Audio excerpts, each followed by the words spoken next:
मैदान ने रायगर को सहारा देकर खड़ा किया और फिर वह पांचों एक कतार में खड़े हो गए। सबने दर्शक दीर्घा की ओर नजरें घुमाए और ध्रुव की तरह ललकारा, और है कोई पूरा मैदान गूंज उठा, जैसे किसी ने सन्नाटे को तोड़ दिया हो। भीड़ फिर से पागल हो गई। पागल दरिंदे टीम ने अपना असली रूप दिखा दिया था। कुछ मिनट पहले जो लोग हार की कगार पर थे, उन्होंने एक ही पल में पूरी धोंगिरी टीम को मिटा दिया। उनकी मौजूदगी ही डर पैदा कर रही थी, और तभी मैदान में तेज आवाज गूंजी, पागल दरिंदे, पागल दरिंदे। फिर ऐसे ही एक एक करके हर तरफ से लोग चिल्लाने लगे, पागल दरिंदे, पागल दरिंदे। पूरा मैदान गरज उठा। ध्रुव और उसकी टीम के लिए पूरा मैदान पागल हो चुका था। टीम रैंकिंग मुकाबले में जीत तय हो चुकी थी। पहला स्थान निर्विवाद था। एक तरफा जीत, पूरी तरह से कुचल देने वाली जीत। इतनी साफ कि बहस की कोई गुंजाइश ही नहीं बची थी। मगर एक शख्स था जिसे यह जीत कांटे की तरह चुभ रही थी। केरन धूमगिरी टीम के पांचों योद्धा उसकी सबसे बड़ी शान थे। यह वही शिष्य थे जिन्हें उसने खुद चुना था, जिन्हें उसने अमर महल में प्रशिक्षण देने के लिए नामित किया था। लेकिन आज वह सब हार के अखाड़े में पड़े थे। उसके भीतर का गुस्सा जैसे फटने को तैयार था। उसी वक्त एक जोरदार ऊर्जा विस्फोट के साथ केरिम ने गूंजती हुई आवाज में पुकारा। ध्रुव आवाज इतनी भारी थी कि 7वें लेवल की मूलवीर आभा ने पूरी भीड़ को शांत कर दिया। भीड़ के बीच खुसर पुसर शुरू हो गई। ग्रीफन हॉल का अध्यक्ष क्रोधित हो गया है। ध्रुव की अब खैर नहीं। सच में यार, उसने चारों प्रमुख हॉल्स को खुली चुनौती दे डाली। ऊपर से अनुराज पर हमला कर दिया और ग्रीफन हॉल के शिष्यों को मार डाला। क्या मौत को दावत दे रहा है? वो चाहे जितना ताकतवर हो, अभी बस रक्तवीर है। अगर अनुराज ने जरा भी लापरवाही ना की होती तो ध्रुव क्या उसका कुछ बिगाड़ पाता? अभी तो युवा है, घमंडी है, सोचता है पहली रैंक मिल गई तो सब जीता लिया। क्या सभी हॉल से भी ताकतवर हो गया? वो इस बार तो केरम वाकई बेकाबू हो गया है। बातें धीरे धीरे पूरे मैदान में फैलने लगी। किसी शक की गुंजाइश नहीं थी। ध्रुव ने आज केरम को उसकी आत्मा तक हिला दिया था। पहले उसका बेटा मारा और आज उसकी शान ढूंढिरी टीम को जमीन चटा दी। ऊपर से ग्रीफिन हॉल के कई शिष्यों की मौत के घाट उतार दिया। भला वो कैसे चुप रहता? इस वक्त ध्रुव का सुपर सोल मोल का समय खत्म हो चुका था, लेकिन उसके चेहरे पर कोई डर नहीं था। उसने यह रूप तो बस एक शुरुआत के लिए दिखाया था, क्योंकि उसके पास इससे भी भयानक हथियार था। एक ऐसी स्किल जो योग्य क्षेत्र की यात्रा के दौरान उसने खरीदी थी, स्किल पॉइंट से। इसलिए उसे सुपर सोल मोड के समय की फिक्र नहीं थी। ध्रुव के होठों पर हल्की मुस्कान उभरी। वह केरम की ओर देखते हुए बोला, बता, अपने बाप से क्या चाहता है? कैरम के दांत गुस्से से भिंज गए। उसकी आंखों से शोले फूटने लगे। तूने फिनिक्स हॉल के अध्यक्ष को मारा, ग्रीफिन हॉल के शिष्यों का संहार किया। आज उसकी बात पूरी होने से पहले ही केरम का गुस्सा उसके चेहरे पर साफ दिख रहा था। उसकी आंखों से शोले फूटने लगे। उसने दांत भीते हुए कहा, तूने एक हॉल अध्यक्ष को मार डाला, ग्रीफन हॉल के कई शिष्यों को भी खत्म कर दिया। आज उसकी बात पूरी भी नहीं हो पाई थी कि ध्रुव ने बिना डरे बोल दिया, क्योंकि उन्होंने मरने लायक हरकत की थी। यह नतीजा है मेरे साथियों को छूने का। और अब तू फिर से वही बोलेगा ना कि आज तू मुझे नहीं छोड़ूंगा तो नीचे आ और खुद आकर मुझे मार के दिखा। ध्रुव ने उसकी आंखों में आंख डालकर कहा। उसका दिल अंदर ही अंदर जल रहा था। अगर वह थोड़ा भी देर करता तो उसके साथी शायद बच नहीं पाते, और अगर ऐसा होता तो वह खुद को कभी माफ नहीं कर पाता। यह सोचते हुए उसका गुस्सा और भड़क गया। उसने उंगली उठाकर कहा, तू ब्रीफन हॉल का अध्यक्ष है और तूने बाकी सारे हॉल अध्यक्षों और शिष्यों को मिलाकर हमारे खिलाफ साजिश रची। जरा भी शर्म नहीं आई तुझे? जरा भी? हर बार हॉल प्रतियोगिता में मुकाबलों के बीच समय होता था, लेकिन इस बार तूने जानबूझकर सब कुछ बदल दिया, सिर्फ मुझे फंसाने के लिए। निर्णायकों से मिली भगत, स्वर्गसार कुल के साथ समझौते। तुझे तो शर्म से किसी गड्ढे में डूब कर मर जाना चाहिए। मगर क्या करें, तूने तो अपनी शर्म पहले ही बेच खाई है। तू तो एक सुअर से भी बदतर है। लेकिन सुन, अब उसकी आंखों में आग सी जलने लगी थी। जो कोई भी पागल दरिंदे टीम के रास्ते में आएगा, मैं उसे कुचल डालूंगा। तू क्या समझता है तू है कौन? अब ध्रुव का गुस्सा काबू से बाहर हो चुका था। वह अपनी सारी भड़ास निकाल रहा था। उधर केरम का चेहरा और भी भयानक हो गया। आसपास खड़े दर्शकों से भी रहा नहीं गया। बातों का शोर उठने लगा। शायद ध्रुव सही कह रहा है। इस बार तो ऐसा लग रहा है जैसे वह किसी एक टीम से नहीं, पूरे सब चक्र महाविद्यालय से लड़ रहा है। यह तो सरासर नाइंसाफी है। एक शिष्य को जानबूझकर निशाना बना रहे हैं। हर बार उसे मैदान में उतरने से रोका गया। अब सब समझ आ रहा है कितनी घटिया हरकत है यह। इन सब बातों को सुनकर केरिम का चेहरा गुस्से से लाल हो गया। उसकी आंखों में खून उतर आया और उसकी शक्ति जैसे उबाल पर पहुंच गई। वो पागलपन की हालत में पहुंच चुका था। ध्रुव ने फिर से ठंडे लहजे में कहा, अगर दम है तो आजा। अब तक ध्रुव 18 में से 2 श्रावकों को पहले ही मार चुका था। भले ही फिलहाल केरम के सिर पर कोई निशान नहीं चमक रहा था, लेकिन अगर उसने उतरने की हिमाकत की तो ध्रुव उसे भी छोड़ने वाला नहीं था। कैरम 7वें स्तर का मूलवीर था। लेकिन ध्रुव को अपनी दो नई तकनीकों पर पूरा भरोसा था। हो सकता है वो केरम को पूरी तरह ना मार पाए, पर उसे अधमरा जरूर कर सकता है। आ, केरम ने जोरदार दहाड़ मारी और ब्रीफन हॉल के सारे शिष्य एक साथ खड़े हो गए। ठीक उसी पल एस्फीरा धीरे धीरे चलती हुई ध्रुव के पास आकर खड़ी हो गई। फिर गौरांग भी अखाड़े से कूदता हुआ उसके पास आ गया। उसके बाद रायगर, वेदिका, शहनाज, तिमरा, औजा और बाकी चक्रयोग हॉल के साथी भी आकर उसके साथ खड़े हो गए। फिर सब ने एक साथ एक एक जीवांचल पिल नीली और उसके बाद राक्षसी क्रिस्टल। एक ही पल में उनके शरीरों से निकलती शक्ति तेज हो गई। ध्रुव जोर से हंसा, उसकी नजरें सीधे केरम पर टिकी थीं। लड़ना है तो आजा, हम डरने वालों में से नहीं हैं। ग्रीफन हॉल पूरे सप्तचक्र महाविद्यालय की सबसे ताकतवर शाखा मानी जाती थी और अब उसके सामने एक अकेला शिष्य खड़ा था। लेकिन घमंड तो देखो। तभी राफेल ने एक लंबी सांस ली और बोला, ध्रुव तू खुद को क्या समझ बैठा है? अगर तू लड़ाई चाहता है तो ध्यान से सुन ले। हम गरुड़ हॉल वाले भी ग्रीफन हॉल के साथ हैं, टाइगर हॉल भी साथ है, औषधि हॉल भी, सरपेंट हॉल भी, और फिर सप्तचक्र महाविद्यालय के सभी हॉलों के अध्यक्ष और उनके शिष्य एक साथ खड़े हो गए। एक भारी आवाज पूरे मैदान में गूंजी, युद्ध शुरू करो। पूरा महाविद्यालय ध्रुव के सामने खड़ा था। लग रहा था जैसे एक अकेला ध्रुव पूरी सेना के सामने खड़ा हो। केरम ने हल्की हंसी में कहा, हमसे लड़ाई चल, देखता हूं आज कितनी बार मरेगा तू। और इतना कहते ही उसकी आंखें काली होने लगी। वह धीरे धीरे आगे बढ़ने लगा। ध्रुव की आंखें संकरी हो गईं। वो शांत आवाज में बोला, जैसे ही लड़ाई शुरू हो तुम सब यहां से निकल जाना। गौरांग बोला, मास्टर, ये मोटा भागने वालों में से नहीं है। रायगर ने कहा, ध्रुव साथ जिएंगे तो साथ मरेंगे भी। हिमेश जोश में बोला, भाई अब ज्यादा बात मत कर, सीधा ठोक दे इनको। एस्फीरा, औजा, वेदिका, तीनों की निगाहें ध्रुव पर थीं। कोई भी पीछे हटने वाला नहीं था। चक्रयोग हॉल के बाकी साथी भी अपने कदम जमाए खड़े थे। ध्रुव ने अपनी मुट्ठियां कस ली, फिर बोला, ठीक है, फिर साथ जिएंगे, साथ मरेंगे। बाकियों ने भी दोहराया, साथ जिएंगे, साथ मरेंगे। अब लड़ाई बस शुरू होने ही वाली थी। कोई पीछे नहीं हट रहा था। सामने पूरा सप्तचक्र महाविद्यालय था, पर ध्रुव और उसकी टीम अपनी जगह से हिले तक नहीं।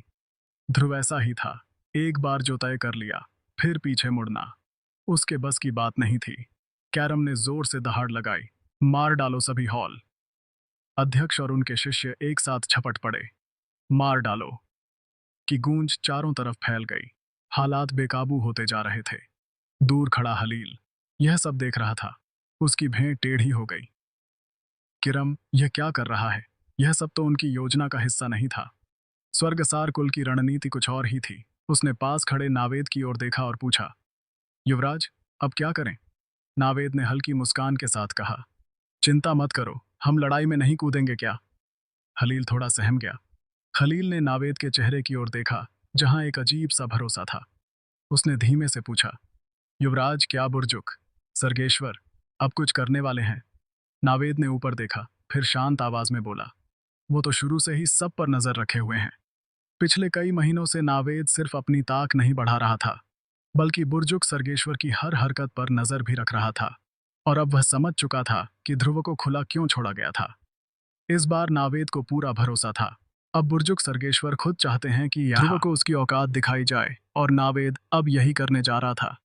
ध्रुव को इस लड़ाई में ऐसा कुचलेगा कि वो दोबारा उठने की हिम्मत न कर सके, और बुर्जुक सर्गेश्वर की नजरों में भी उसकी कोई कीमत ना बचे। खलील का दिल धड़क उठा। कुछ देर चुप रहकर वो फिर बोला, लेकिन युवराज, आपकी और ध्रुव की ताकत। नावेद के होठों पर हल्की मगर ठंडी मुस्कान आई। मैं उसे कुत्ते की मौत मारूंगा, जैसे उस वक्त थंडर पर्वत श्रृंखला में एक वार में गिराया था, वैसे ही आज भी गिरा सकता हूं। खलील की आंखों में चमक आ गई। वो जोश में बोला, आज की लड़ाई के बाद स्वर्गसार कुल का नाम फिर से गूंजेगा। सब कहेंगे, यही है सबसे ताकतवर कुल। नावेद ने ध्रुव को घूरते हुए ठहाका लगाया, ध्रुव, तू तो बस मेरी सीढ़ी है जिस पर चढ़कर मैं सबसे ऊपर पहुंचूंगा। जैसे ही दोनों पक्ष लड़ाई के लिए तैयार होने लगे, एक छाया ऊपर से सीधे मैदान में उतरी। एक जोरदार ऊर्जा विस्फोट के साथ वह शक्ति उतरी, जो न केवल केरम और ध्रुव के बीच आ गई, बल्कि पूरी लड़ाई को रोक दिया। यह शक्ति थी बुर्जुक सर्गेश्वर की, और वह छाया थी न्यायालय के अध्यक्ष धर्मनाथ की। उसका चेहरा गंभीर था। उसने गूंजती हुई आवाज में कहा, सप्तचक्र महाविद्यालय इस पूरे महाद्वीप का सबसे बड़ा स्तंभ है। क्या तुम सब इसे गिराना चाहते हो? अमर महल कभी नहीं चाहता था कि यह अंत आए। पश्चिमी अंधकार लोक की ताक दिन ब दिन बढ़ रही थी। ऐसे वक्त में सप्तचक्र महाविद्यालय का गिरना पूरे अमृत द्वीप के लिए विनाशकारी होता, और बुर्जुक सर्गेश्वर यह अच्छी तरह जानते थे। ठीक उसी वक्त अमर महल के 8 एल्ड भी जमीन पर उतरे। वो सीधा ध्रुव और केरम के बीच आ खड़े हुए और बोले, ध्रुव थोड़ा शांत हो जा, पहले ही काफी हंगामा हो चुका है, और चाहिए क्या? ध्रुव ने जरा भी नरमी नहीं दिखाई, बोला, पहले केरम से कहो कि अपनी ओछी हरकतें बंद करें। वो एक हॉल अध्यक्ष होकर हमारे खिलाफ चाले चल रहा है। आखिर चाहता क्या है? अगर इसे मुझसे कोई दिक्कत है तो साफ साफ कहे, मैं इसकी खुजली मिटाने को तैयार हूं। ध्रुव जानता था कि अभी की स्थिति में खुलकर लड़ाई मुमकिन नहीं है, लेकिन एक तरह से यह अच्छा भी था। उसे अपने श्रावक मिशन को पूरा करने की जल्दी थी, इसलिए उसका रवैया और भी ज्यादा अखड़ हो गया। दूसरी ओर केरिम की आंखों में गुस्से की लहर दौड़ गई और उसने चिल्लाकर कहा, ध्रुव अपनी जुबान को लगाम दे। ध्रुव हंसा, तुझे मेरी जुबान से फर्क पड़ रहा है, पर अपनी साजिशों से नहीं। तुझे तो शर्म आनी चाहिए। तू एक अध्यक्ष के नाम पर धब्बा है, एक शिष्य के खिलाफ इतनी चाले। तुझे तो चुपचाप किसी पत्थर से टकराकर जान दे देनी चाहिए। तू केरम इतने गुस्से में था कि उसका चेहरा लाल हो गया। जैसे ही बोलने की कोशिश की, कुछ कह नहीं पाया, क्योंकि यह सच था। वो शुरू से ही ध्रुव के पीछे पड़ा था, और यह सब स्वर्ग सारकुल के इशारे पर हो रहा था। बस धर्मनाथ की गूंजती आवाज मैदान में फैल गई। उसने ध्रुव की ओर देखा और बोला, अगर तुमने यह नाटक बंद नहीं किया तो तुम्हारा पिल बनाने का अधिकार छीन लिया जाएगा, और प्रतियोगिता से भी तुझे बाहर निकाल दिया जाएगा। ध्रुव ने कहा, ठीक है, मैं एल्डर धर्मनाथ की इज्जत में यह लड़ाई रोक रहा हूं, लेकिन अगर केरम ने फिर से मेरी तरफ उंगली भी उठाई तो मुझसे कोई उम्मीद मत करना, मैं इसकी नस्लों तक को खत्म कर दूंगा। इससे पहले कि केरम कुछ बोल पाता, धर्मनाथ की आवाज गूंज उठी, केरम, मुझे उम्मीद है कि तुम अब प्रतियोगिता में निष्पक्ष व्यवहार करोगे। अब यह बात यहीं खत्म होती है, और अगले मुकाबले की तैयारी शुरू करो। लड़ाई टाल दी गई थी। अगर झगड़ा होता तो बुर्जुक सर्गेश्वर की योजनाएं भी बिखर जाती। सप्तचर्क महाविद्यालय का टूटना अमृतद्वीप की बुनियाद को हिला सकती थी, और अगर ध्रुव हारता तो ड्रैगन क्षेत्र की खोज पर भी असर पड़ता। तो किसी भी पक्ष की हार बुर्जुक सर्गेश्वर के लिए नुकसानदेह थी। साथ ही इस वक्त उनका मकसद ध्रुव को मारना नहीं था, उन्हें सिर्फ उसे सबक सिखाना था। याद दिलाना था कि अगर वाकई उसे ताक चाहिए तो ड्रैगन क्षेत्र के रहस्यों को खोलना होगा। ज्यादा ताक पाने की असली कुंजी वहीं छिपी थी। इसी वजह से नावेद को अमर भवन से रवाना किया गया था। बुर्जुक सर्गेश्वर चाहते थे कि नावेद उसे सबक सिखाए, और उन्हें पूरा विश्वास था नावेद की शक्ति ध्रुव से निपटने के लिए काफी है। ध्रुव की हंसी अब ठंडी थी। केरिम, उसने कहा, तुम तो सच में मेरी मौत चाहते हो। चलो, आज मैं तुम्हें भी एक मौका देता हूँ। याद रखना, मैं लौटूंगा। हाँ, केरिम उसे मरता देखना चाहता था, लेकिन ध्रुव भी चाहता था कि वह सारे अध्यक्षों को मारे। उसके सामने खड़े सभी हॉल अध्यक्षों को देखा, जिनके सिरों पर वही सुनहरे चिन्ह चमक रहे थे, और ध्रुव अब और इंतजार नहीं करना चाहता था। वो बस उस पल का इंतजार कर रहा था जब वह सबको खत्म करके था मिशन पूरा कर सके। बात खत्म हुई, फिर ध्रुव पलटा और वहां से निकल गया। पीछे खड़ा केरिम उसकी पीठ को घूरता रहा। उसकी आंखें जहर उगल रही थीं। उसने दांत पीसते हुए कहा, तू आज बच नहीं पाएगा। बाकी हॉल के लोग भी एक बार फिर अपनी जगहों पर बैठ गए। मैदान फिर से शांत हो गया, लेकिन उस चुप्पी के पीछे आंधी छिपी थी। गौरान की आंखों में हल्की सी जिज्ञासा चमकी। उसने धीरे से पूछा, भाई, कल रात से कहाँ गायब थे तुम? ध्रुव के होठों पर एक हल्की मुस्कान आ गई। उसने बड़े आराम से जवाब दिया, एक अच्छी जगह गया था। बात करते करते उसकी नज़र सीधी जाकर भीड़ में बैठे हलील पर अटक गई। उसकी आंखों में एक पल के लिए सुनहरी चमक सी दौड़ी, और उसके दिमाग में एक ख्याल आया, सबसे पहले इसे निपटाना होगा।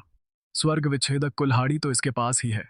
अगर इसे पहले ही खत्म कर दूं, तो ध्रुव की आंखों में एक भूख जैसी चमक उभरी, होठों पर हल्की मुस्कान थी।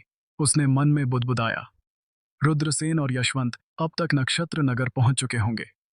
असल में उसने उन्हें शिवगिरी वासिका की रक्षा के लिए भेजा था, लेकिन उसका असली मकसद कुछ और ही था। वहां थोड़ी हलचल मचानी थी। उसी वक्त एस्फीरा उसके पास आए। उसकी आंखों में थोड़ी चिंता थी।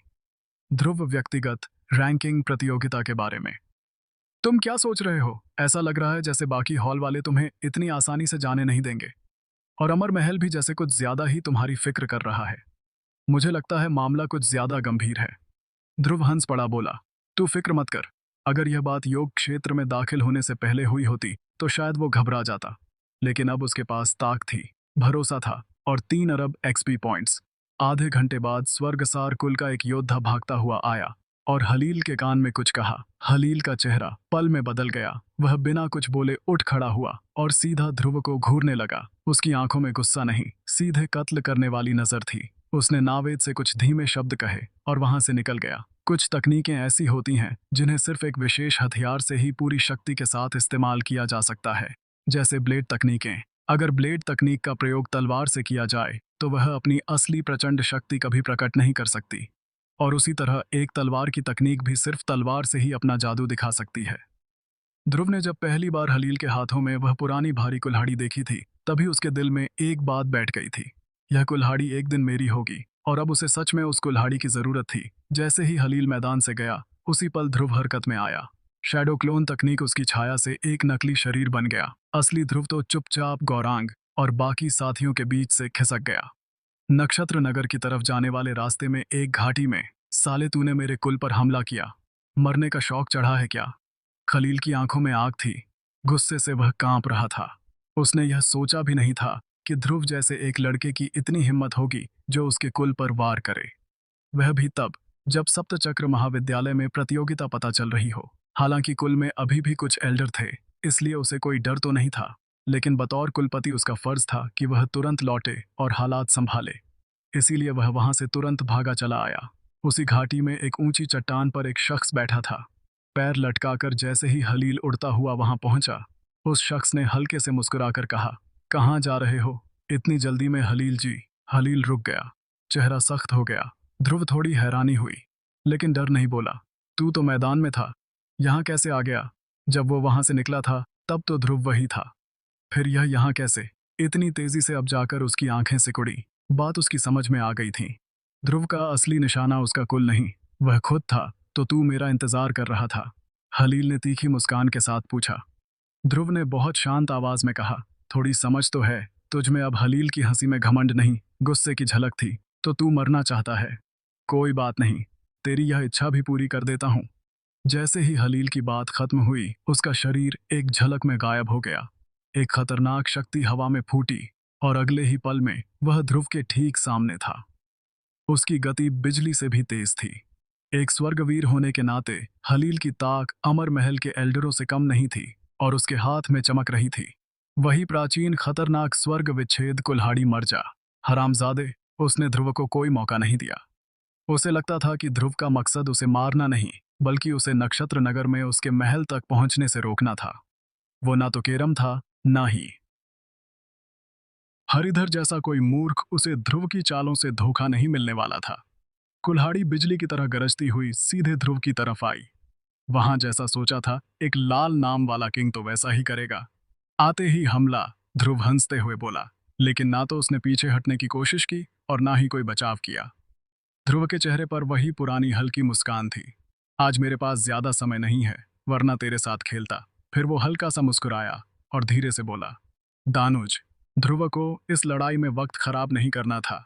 उसका मकसद साफ था, हलील को खत्म करना। और उसे पता था कि अगर वह ज्यादा वक्त मैदान से दूर रहा तो केरम उसके साथियों पर फिर से हमला कर सकता है। इसलिए सब कुछ जल्दी खत्म करना था। हुक्म, मेरे आका त्याग कहा। चांद, दानुज की भारी आवाज गूंजी। एक पल में दानुज की भयंकर गुरुत्वीय शक्तियां बाहर फट पड़ी। जैसे ही हलील की कुल्हाड़ी गिरने वाली थी, दानुज के हाथ से निकली जंजीर ने उसे रोक दिया, और अगले ही पल उसके दाहिने हाथ की जंजीर एक बड़ी सी गदा में बदल गई, जो सीधी जाकर हलील के सिर पर गिरी। हलील की आंखों में डर और हैरानी दोनों चमक उठे। एक ही वार में उसकी करोड़ों की एचपी सीधे 2-3 अंकों पर आ गिरी। उसका शरीर बेजान होकर आसमान से गिरा और धरती पर जा गिरा। जहां वो गिरा वहां जमीन फट गई और खून हर तरफ फैल गया। ध्रुव ने फौरन दानुज को वापस 18 स्तरीय नरक में भेज दिया। वह जानता था कि यह सब चक्र महाविद्यालय है। अमर महल की नजर हर वक्त बनी रहती है। अगर किसी ने दानुज को देख लिया तो बात बहुत बिगड़ सकती थी। जैसे आया था वैसे ही दानुज अचानक हवा में घुल गया। ध्रुव धीरे धीरे आगे बढ़ा। उसने नीचे गिरे हलील को देखा और हल्के से मुस्कुराकर कहा, स्वर्गसार कुल के कुलपति कैसी लग रही है? जमीन की गोद। मैंने पहले ही कहा था कि एक बार शौर्य वंश ने तुम्हारे कुल को कुचला था तो दोबारा भी कुचल सकता है। तुम्हें यकीन नहीं हुआ और मेरे सामने आ खड़े हुए, लेकिन मैं पूर्वज कृष्णकांत शौर्य नहीं हूं जो तुम्हें फिर से उठने का मौका देगा। ध्रुव के चेहरे पर अब खौफनाक मुस्कान थी। उसने अपना दाहिना हाथ उठाया और ड्रैगन स्लेयर से एक बेरहम हमला किया। अगर जड़ों को नहीं काटोगे तो वसंत की हवा में पेड़ फिर से उगाता है। एक वक्त था जब शौर्य वंश ने स्वर्गसार कुल को तबाह किया था, लेकिन तब बहुतों की जान बख्श दी गई थी। पर ध्रुव वैसा नहीं था। वो जानता था दुश्मन का जिंदा रहना ही सबसे बड़ा खतरा होता है। वो कोई संत नहीं था। अगर आज हलील को छोड़ देता तो कुछ साल बाद यही कोई सेना तैयार करके फिर से उसके अपनों पर टूट पड़ता। घास काटनी हो तो पूरी जड़ से काटो। हलील का चेहरा अब पूरी तरह सफेद पड़ चुका था। उसने ध्रुव को आखिरी बार घूरते हुए चीख कर कहा, ध्रुव मत सोच, तू बच जाएगा, तू भी मरेगा। हाँ हाँ। और उसी वक्त ड्रैगन स्लेयर की धार गिरी। हलील का सिर उसके शरीर से अलग हो गया। खून की धार फूटी और तभी ध्रुव के कानों में एक ठंडी सी सिस्टम की आवाज गूंज उठी। उसने तुरंत कहा, अमर मूल्य सक्रिय करो। बधाई हो ध्रुव, हलील को मारने पर तुम्हें 88,000 एक्सपी पॉइंट्स, 98,800 अमर ऊर्जा पॉइंट्स और 10 अमर मूल्य मिले हैं। बधाई हो ध्रुव, तुम्हें हाइड्रा ब्लड लाइन मिली है। क्या तुम इसे अवशोषित करना चाहते हो? बधाई हो ध्रुव, तुम्हें स्वर्ग विच्छेदक कुल्हाड़ी मिली है। बधाई हो ध्रुव। सिस्टम की आवाज लगातार गूंजती रही, लेकिन जैसे ही ध्रुव ने स्वर्ग विच्छेदक कुल्हाड़ी सुना, उसने बाकी किसी चीज पर ध्यान नहीं दिया। हाँ हाँ, मिल गई, मुझे सच में मिल गई। स्वर्ग विच्छेदक कुल्हाड़ी। ध्रुव खुशी से उछल पड़ा। उसने अपनी स्पेस रिंग के अंदर झांका, जहां एक बड़ी भारी भरकम कुल्हाड़ी चमक रही थी। उससे निकलती शक्तियां इतनी भयानक थीं कि उसका खून तक उबाल खाने लगा। अगर इसे उस खास तकनीक के साथ जोड़कर चलाऊं, हाँ, तो सीधा आसमान तक पहुंच जाऊंगा। उसे याद आया कि अगर वो अपने स्किल पॉइंट से ली नई तकनीक के साथ इस कुल्हाड़ी को चलाए तो शायद ही कोई उसे रोक पाए। तुम लोग समझते हो मैं मारा जाऊंगा? सोच लेते एक बार, क्योंकि अब तक जिसने भी ऐसा बोला है वह इस दुनिया में रहा नहीं। ध्रुव ने मुस्कुराते हुए ताना मारा और फिर तेजी से वापस मैदान की तरफ उड़ गया। मैदान में जब हलील ने स्वर्ग विच्छेदक कुल्हाड़ी का इस्तेमाल किया था, तब नावेद की भौहें टेढ़ी हो गई थी। हलील को तब गए मुश्किल से 10 मिनट हुए थे। इतने कम वक्त में वह नक्षत्र नगर में स्थित स्वर्गसार कुल के महल पहुंच ही नहीं सकता था। वह इसी सोच में था कि उसी पल कुल्हाड़ी से निकली तीव्र शक्ति एकदम से गायब हो गई। तब जाकर उसने राहत की सांस ली। लगता है हलील ने दुश्मन को निपटा दिया और कुल्हाड़ी खुद ही वापस रख ली। उधर अमर महल में अलग हलचल थी। सप्तचक्र महाविद्यालय से अचानक एक बहुत ही राक्षसी शक्ति उठी थी, लेकिन यह बात सर्गेश्वर को पता नहीं चली। जिसे यह महसूस हुआ था वह था पितृराज। हालांकि यह शक्ति बस कुछ सेकंड के लिए थी, पर पितृराज की नजर से कुछ नहीं छूटता। उसकी आंखें सिकुड़ गईं। क्या किसी राक्षस ने सप्तचक्र महाविद्यालय में घुसपैठ की है?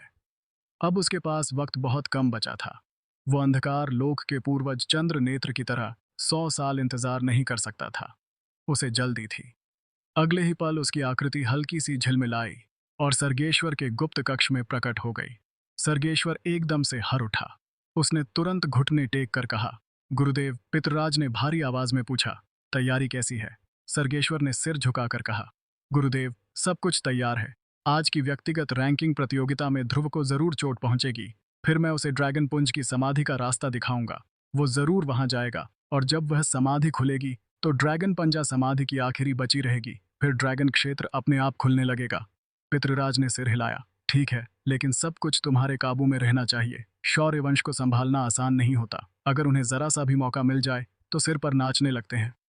मैं नहीं चाहता जो आलोक शौर्य के समय हुआ था वह दोबारा हो। उसके लहजे में गहराई थी, जैसे यह उसकी आखिरी कोशिश हो। ध्रुव उसकी आखिरी उम्मीद था।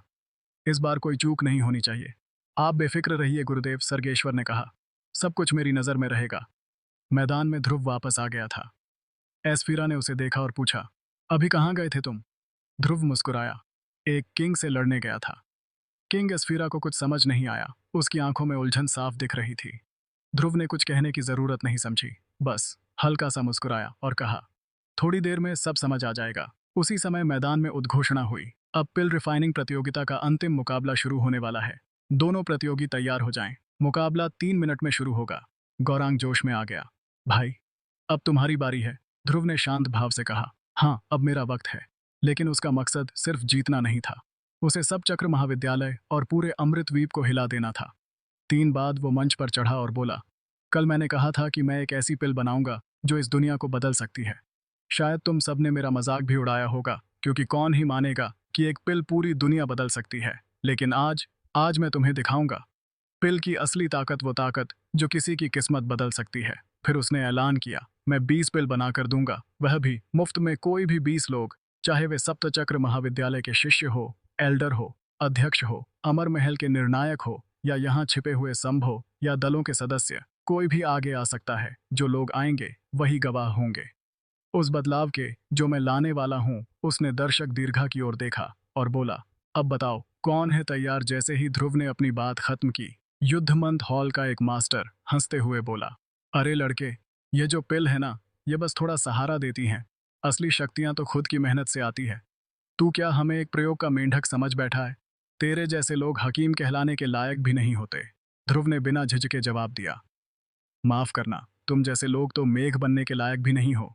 उसने आगे कहा, जो लोग सच में खुद को बदलना चाहते हैं वह मेरे साथ आए। जो लोग बस डरते हैं या दूसरों पर तंज कसते हैं वह वहीं कोने में खड़े रहे, क्योंकि उन्हें इतिहास में कोई जगह नहीं मिलने वाली। असल में ध्रुव जो पिल बनाने जा रहा था वह कोई मामूली पिल नहीं थी, जीवांचल पिल। एक ऐसी पिल थी जो इंसान के चक्रों और चेतना दोनों में गहराई से बदलाव ला सकती थी, और जब यह बदलाव होता तो किसी भी योद्धा की ताक कई गुना बढ़ सकती थी। मतलब, अगर यह सच में बाजार में उतरती तो पूरी दुनिया में एक नई क्रांति आ सकती थी। यह उसकी योजना का हिस्सा भी, शिवगिरी संघ को मजबूत बनाने की। उसके पास एक सपना था कि उसके पास ढेर सारी धरती, मणियां और स्वर्ण तारे हो, ताकि वह एक ऐसी रूहानी सेना तैयार कर सके जिसे कोई हरा ना सके। तभी दर्शक दीर्घा में बैठा एक योद्धा उठ खड़ा हुआ। उसकी आवाज में अधीरता और बेचैनी दोनों थी। मैं इसे आजमाने के लिए तैयार हूँ। मैं एक 9वें स्तर का रक्तवीर हूँ, चौथी श्रेणी की इमोर्टल रूट से जुड़ा हूँ, पर मेरी प्रतिभा सीमित है और इसलिए आगे नहीं बढ़ पा रहा। मैं खुद देखना चाहता हूँ कि इस दुनिया बदलने वाली फिल्म में ऐसी क्या खास बात है। फिर एक और आवाज आई, मुझे भी गिन लो। मैंने अब तक जितनी भी औषधियाँ खाई हैं वह सिर्फ नींव मजबूत करने के लिए थी। मैं भी लूंगा, मुझे भी जोड़ो। मैं भी आ रहा हूं। धीरे-धीरे लोग एक एक करके उठने लगे, सब मंच की ओर बढ़ने लगे। इसी बीच अमर महल के एक एल्डर ने भी गंभीर आवाज में कहा, अगर यह औषधि वाकई इतनी चमत्कारी है तो मैं भी इसका हिस्सा बनूंगा। इसके बाद एक हॉल के मास्टर ने भी आगे कदम बढ़ाए और कहा, मैं भी इस प्रयोग में शामिल होना चाहता हूँ।